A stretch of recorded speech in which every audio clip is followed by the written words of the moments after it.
So basically there's this billionaire playboy philanthropist named Tony Stark, and he makes weapons so he can get rich, but then one of his own bombs goes off right next to his chest. He gets taken to this terrorist group bunker where they ask him to build a weapon for them, but then he's just like, nah, fuck you, I'm just gonna build a super suit and break out of here, so he does. Unfortunately, this guy who helped him build it dies in the escape, so, you know, that kind of sucks. That's a downside. Tony gets back to society and stops making weapons, but uses his money to make better suits and becomes Iron Man, but then his business partner decides to make an Iron Man suit to sell as a weapon and try to kill Tony to take over the company. Naturally, Tony's like, nah, you shouldn't do that, so they fight, and Tony wins, and then tells the world he's Iron Man. Then this eye patch dude named Nick Fury comes to tell Tony that he's part of a bigger universe and all that shit, and that he's trying to start a little team. Wonder if that'll take off. Meanwhile, in Brazil, there's this dude named Bruce Banner who has some anger issues, and the US government wants to find him. His girlfriend's a general's daughter, so they don't get along that great. Then this Spec Ops guy steals Bruce's blood and gets injected with it to become another giant green rage monster named the Abomination. General Ross tells Bruce to go all Hulk and beat him up, so he does, and then he just kind of leaves and goes back into hiding. Tony talks to Ross at a bar and tells him he's looking for Bruce to make a team. Wonder if that'll take off. Speaking of Tony, he's feeling super cool being Iron Man, but the arc reactor is slowly killing him, so he has to find a little fix for it while he fights this dude named Whiplash sent by his rival Justin Hammer.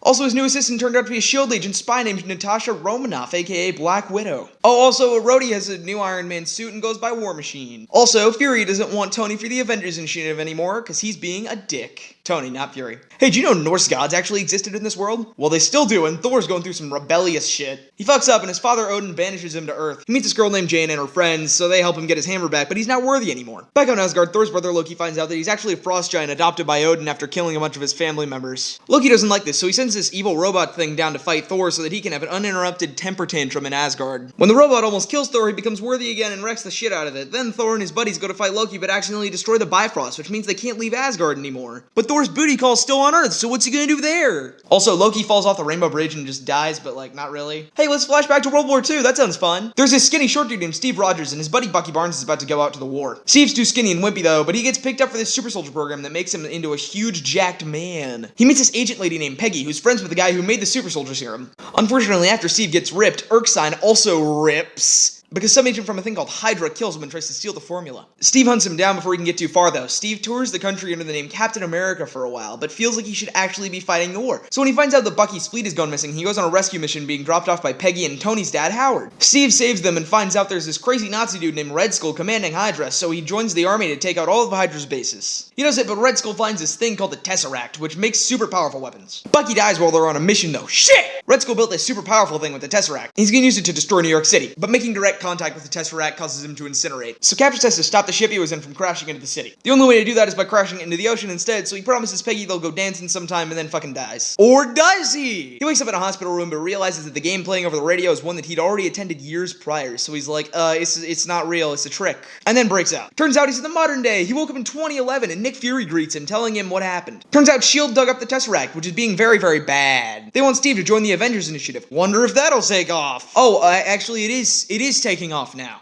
Iron Man makes a new tower in New York, and his old pal Phil Coulson invites him to be part of the Avengers initiative with Hulk, Black Widow, and Cap. He's like, nah, that sounds kinda dumb. I'm more of an NSYNC guy myself. All of a sudden, Loki shows up alive and well and steals the Tesseract from a S.H.I.E.L.D. base along with one of Thor's buddies, an expert S.H.I.E.L.D. archer, Hawkeye. They level the place using the Tesseract and escape. Black Widow goes to find Banner, who's been hiding, and he agrees to go to the S.H.I.E.L.D. helicarrier, but as a scientist, not a Hulk. Loki strikes next in Germany, where Cap and Black Widow are able to stop him with Tony's help. Yeah, he came around. They try to transport Loki to containment, but Thor comes down and gets in the way. He wants to take Loki back to Asgard, but he ultimately agrees to let S.H.I.E.L.D. have him for a while. The team doesn't really get along much, but they're taken by surprise when Loki reveals that he meant to get captured so that he could bring out the Hulk and take down S.H.I.E.L.D. It works, because then a hypnotized Hawkeye blows out the engines on the helicarrier. Coulson dies trying to capture Loki. Thor gets dropped from the helicarrier. Banner hulks out and wakes up naked in some building. And Cap, Tony, and Nat are left trying to unhypnotize Hawkeye. They do it and he tells them what Loki's gonna do next. Loki opens a giant skybeam in New York that allows a bunch of evil aliens through. Thor and Hulk rejoin the fight. They're all able to work together to close the portal and stop Loki. Tony's got some pretty bad PTSD though. Loki is captured and taken back to Asgard while the Tesseract is to be safely stored in Odin's vault. Meanwhile, in space, there's this evil purple guy named Thanos who's revealed to have sent Loki to retrieve the Tesseract. And he still thinks that things haven't necessarily gone wrong so far. Wonder what he's up to. Probably nothing important. Also, everyone got shawarma. Happy ending. Hey, remember how I said Tony has PTSD now? Well, he does! This guy named Killian tries to hit on his girlfriend, but Tony's got bigger fish to fry. There's this terrorist named the Mandarin that Tony wants to beat. Mandarin bombs his house, and Tony lands in a small Tennessee town where he meets Harley Keener, some random kid. Harley helps Tony get his confidence back, so while Harley fixes the suit, Tony rigs up some weapons and breaks into the Mandarin's house. Turns out the Mandarin isn't really the Mandarin, he's just some dude named Trevor, and Killian is the real Mandarin the whole time! He kidnaps Pepper and steals Rhodey's new suit, the Iron Patriot, so that he can assassinate the president. Luckily, Tony stops this and gets a heart transplant, so he doesn't have to wear the arc reactor anymore. Back with Thor on Asgard, he's restoring peace to the Nine Realms when he finds out that Jane found this thing called the Aether, which kinda manipulates matter, I guess? I don't know, this one kinda sucked, I didn't pay attention much. There's this lame elf guy named Malekith who kills Thor's mom, so he has to free Loki to help stop him, but then the guy kills Loki, so Thor kills him. The Aether gets separated from Jane, and then Sif takes it to the Collector, who claims that there are 5 to go after she leaves. Cap hasn't been doing great since the Battle of New York. He and Nat are S.H.I.E.L.D. operatives together, but this one guy named the Winter Soldier seems to be giving him a lot of trouble. Fury actually gets killed by this guy.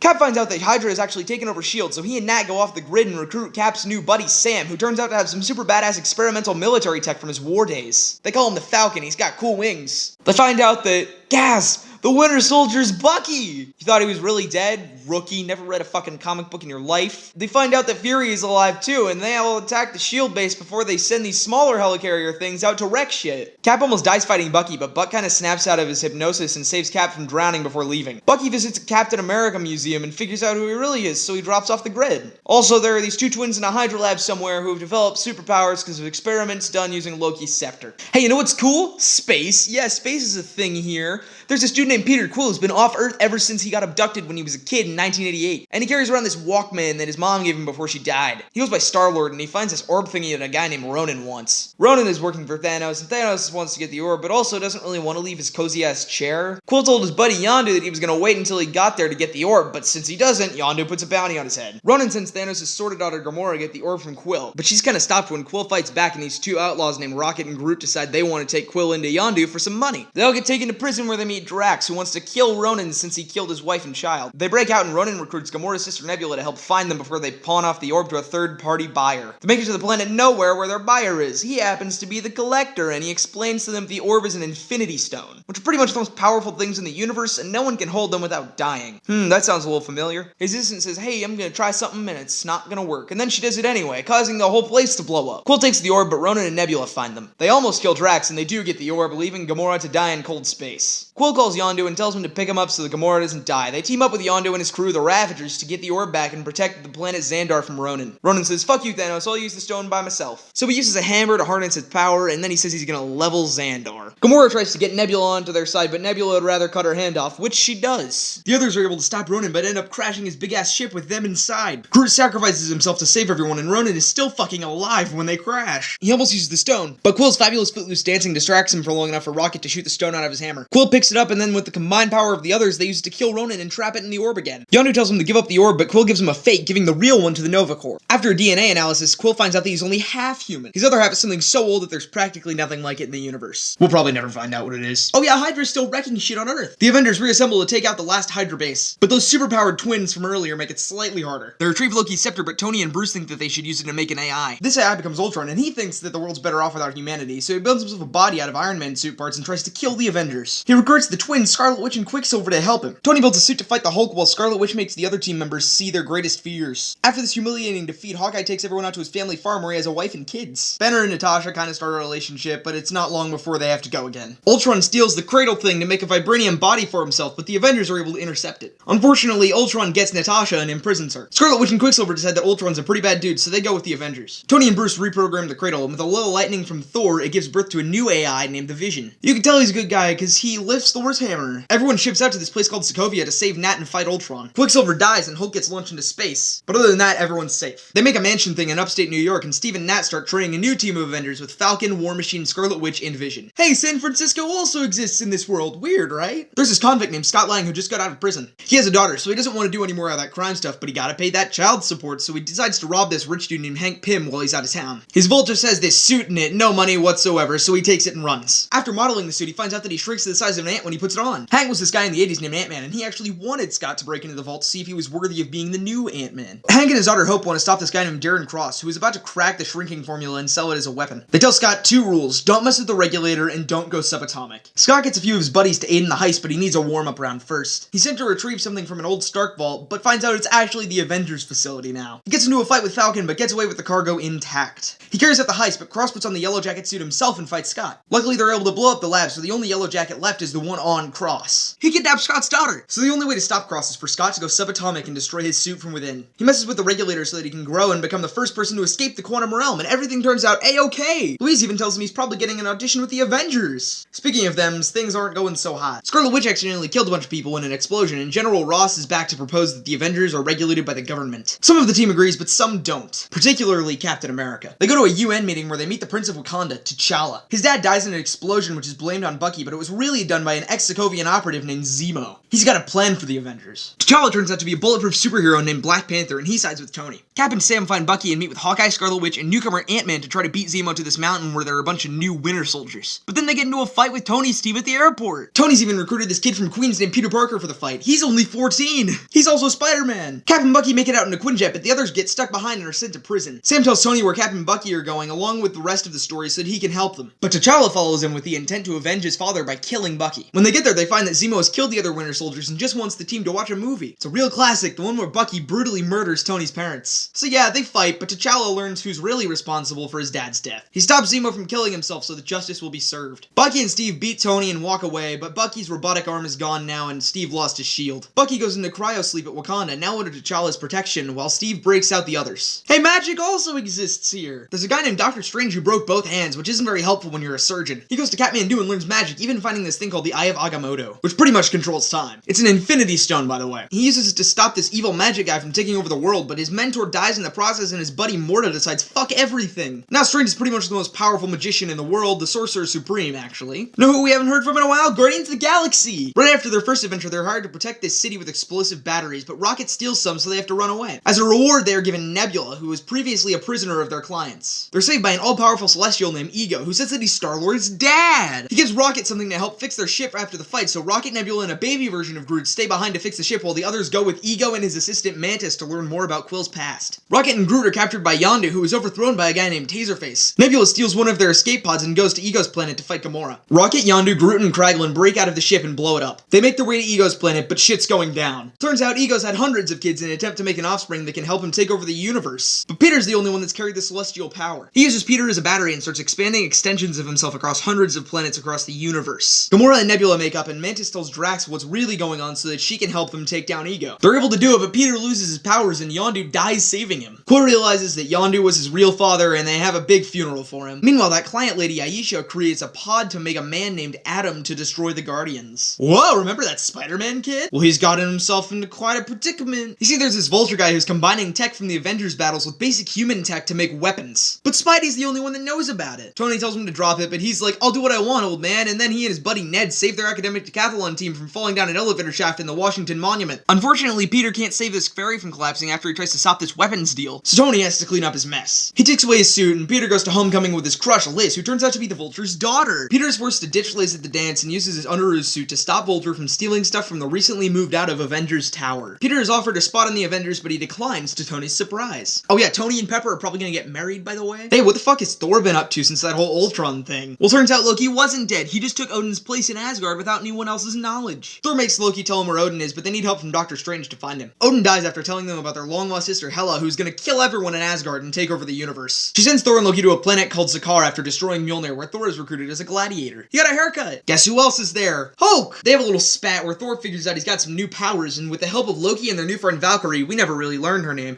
they cool Hulk back down to Banner and get a ship to escape back to Asgard. They give Thor's gladiator buddy Korg the means to overthrow the Grandmaster, so he and the other gladiators head to Asgard to save the people. They all find where Heimdall has been hiding the Asgardians just before Hela, but they have to fight her army and chaperone the survivors to a ship. Hela rips out Thor's eye, and Thor goes full God of Thunder, wrecking all the shit. Loki steals the Tesseract from the vault and causes Ragnarok so that Hela will go down with the ship. Everyone else escapes, and we find that Asgard was never a place, it was a people. And then this big-ass ship that belongs to Thanos towers over them, so Asgard's probably fucked. Before we see how that pans out, let's take a little trip to Wakanda. This is the country that T'Challa's from, and he just became king after beating a challenger from an exiled clan named M'Baku. T'Challa suits up to capture this war criminal named and Claw, but Claw gets saved by a dude named Killmonger before they can get him back to Wakanda. T'Challa's friend is mad about this. Plot twist! Killmonger is Wakandan! So he kills Claw and brings him back to Wakanda to gain their trust. He reveals that he's T'Challa's cousin and his father was killed by the old king. He challenges T'Challa to a battle at Warrior Falls, which he wins easily. T'Challa's sister Shuri, his girlfriend Nakia, and his mother go to steal the last heart orb before Killmonger burns them all, and they bring it to M'Baku. Plot twist number 2, T'Challa's alive! M'Baku found him at the edge of a river. He drinks the herb and regains his power, so he goes to the palace and finishes the fight with Killmonger, barely winning. He decides to reveal Wakanda's tech to the world for the benefit of all, and Bucky wakes up from cryo sleep. Oh shit, almost forgot about Thor's thing. Fuck, looks like everyone's dead. That didn't take too long. Thanos leaves Thor alive, and Heimdall uses his dying breath to send Hulk back to Earth. Thanos steals the Tesseract and kills Loki, for real this time. Hulk lands in the middle of Doctor Strange's house and turns back into Banner to warn Strange and Wong that Thanos is coming. Turns out Thanos wants all the Infinity Stones since he's already got the gauntlets so that he can wipe out half the universe and let the other half prosper. Strange finds Tony to inform him of the situation, and then all of a sudden this giant floating donut comes to town and starts ripping shit up. Spider-Man joins the fight and helps save Strange and kill one of Thanos' underlings. But now they're all stuck in space with a ship and they don't know how to control it. Back with Thor, the Guardians respond to his distress call and save him. He goes with Rocket and Groot to get a new hammer, but the dwarf's forge is broken. He withstands the power of a fucking dying star and gets a hammer axe thing called Stormbreaker. Back on Earth, Cap, Falcon, Black Widow, and War Machine help Scarlet Witch protect Vision since the thing in his forehead happens to be an Infinity Stone. They go to Wakanda to safely separate it from his head so that Wanda can destroy it. Thanos sends an army to try to get the stone while he heads to Titan, his home planet. That's where Spidey, Stark, and Strange are landing. But before that, he heads to Nowhere to get the Reality Stone from the Collector's vault. The remaining Guardians meet him there, and Gamora tells Quill to try to kill her so that Thanos can't get her secrets. He reluctantly tries, but Thanos already has the Reality Stone, so his lasers just turn to bubbles. Thanos escapes with Gamora, but they find out that he'll be going to Titan soon, so they head there. After torturing Nebula for a while, Thanos gets Gamora to take him to the Soul Stone. It's on a planet called Vormir, and it turns out that's where Red Skull's been this whole time. Small world, huh?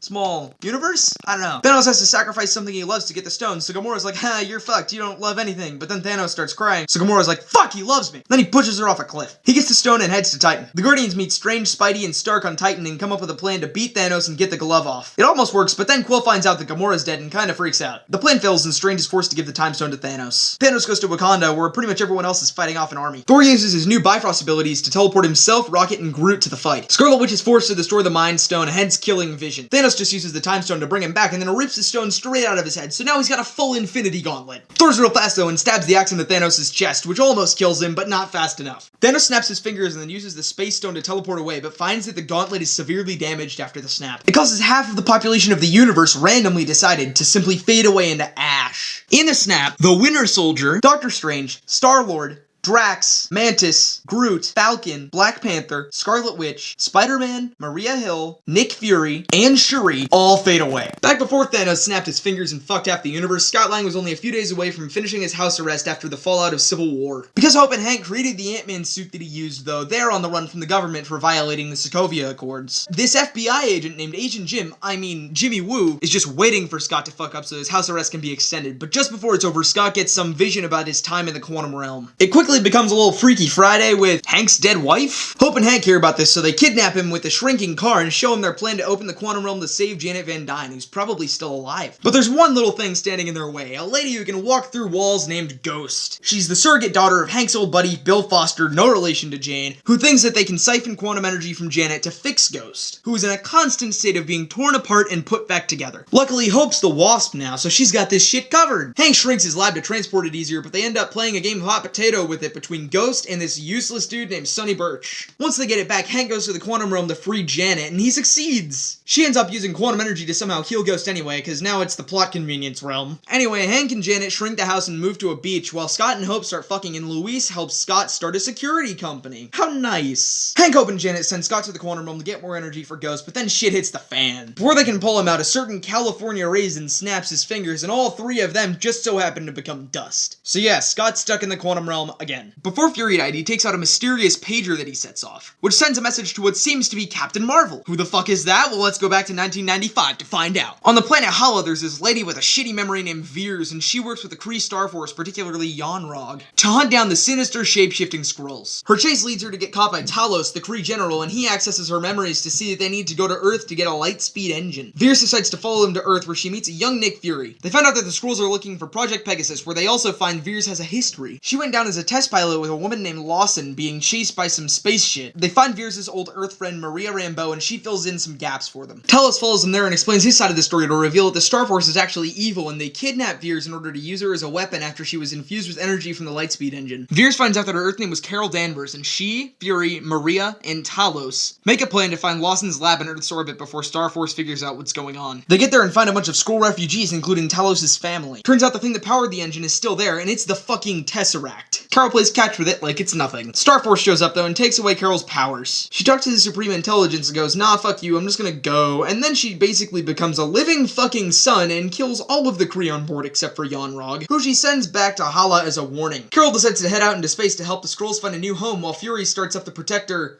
Avengers initiative. Wonder if that'll take off. And that is basically the plot of the Marvel Cinematic Universe leading up to Avengers Endgame. Before we go, let's recap where everyone is after that shit show of a snap. Cap, Nat, Thor, Rhodey, Bruce, Okoye, and M'Baku are all in Wakanda. Tony and Nebula are stuck on Titan. Carol's probably looking for a new place for the Skrulls, but that was almost 25 years ago, so she's probably done by now. Scott is stuck in the Quantum Realm. Thanos is on some quiet retirement home planet. And pretty much everyone else is either inside a Dustbuster or MIA. So that's basically the Marvel Cinematic Universe. Are you gonna see Avengers Endgame?